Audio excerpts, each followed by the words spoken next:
most of the time, the loan officer, the person that you are dealing with the whole time, has no idea there's going to be an issue. They believe that they're going to be able to close the loan on time just like they do every other deal. But new construction is different. There's a certificate of occupancy that's filed with the city. There's a final appraisal that's done. These are typically done the day of the walkthrough. In order to get the keys the day of the walkthrough, the loan has to fund the day before that so that the county can record that day.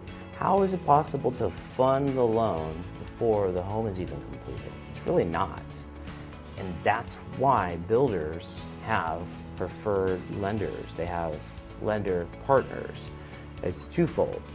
It's mainly to help them up front so they know when they're accepting an offer and taking the home off the market and moving forward on a purchase with a new buyer, they know that that is a solid deal.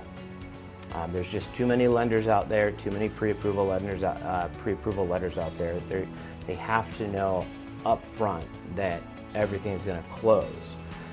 And then the second reason they have the preferred lender is typically because that lender has everything in place to meet the closing timeline. And I know what you're thinking. We have 60 days to close escrow. That's plenty of time to close a loan. It absolutely is.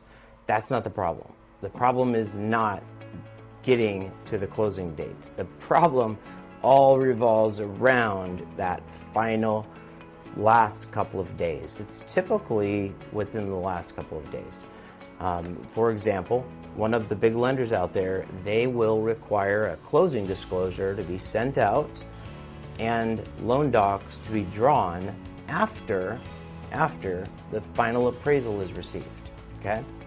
So imagine this. The walkthrough date is the date that the final appraisal is completed. That's sent back to the lender. They send out a closing disclosure. You sign the closing disclosure. There's a 3-day wait. Then they order loan documents. Then you sign loan documents. 3 more days to fund. So that's 2 weeks late closing. That would be horrible. Who would want that? Who would want to do their walkthrough? Their home is completed. It's ready for them to move in. The wife is saying, come on, let's move in. You're like, no, I use this other lender to save, $250 in processing fees. Imagine that. And then now you can't move into your home for 1, maybe 2 weeks because of that decision.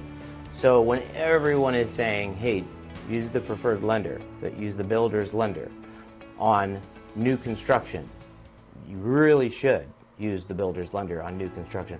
When my past clients go to new construction development to purchase and I'm not the lender there, I tell them, use that lender.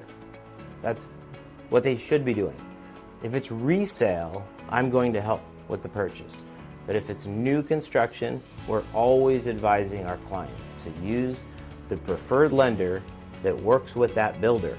They will facilitate an on-time closing and they're going to provide you with the best pricing available. Or in most cases, they'll match it. So, if my pricing isn't the best and my client says, hey, I've got this other deal, it's way better, show me. Because we want you to have the best of both worlds. We want you to be able to get a great program, great pricing, and also close on time. I couldn't imagine being held up at closing. And that would never happen with any of my clients, but unfortunately we see it time after time. If someone is stubborn or sure of themselves that their lender, that's an outside lender, will close on time. Again, it's not anyone's fault. You just know that when the builder and the preferred lender are saying you really should work with the preferred lender,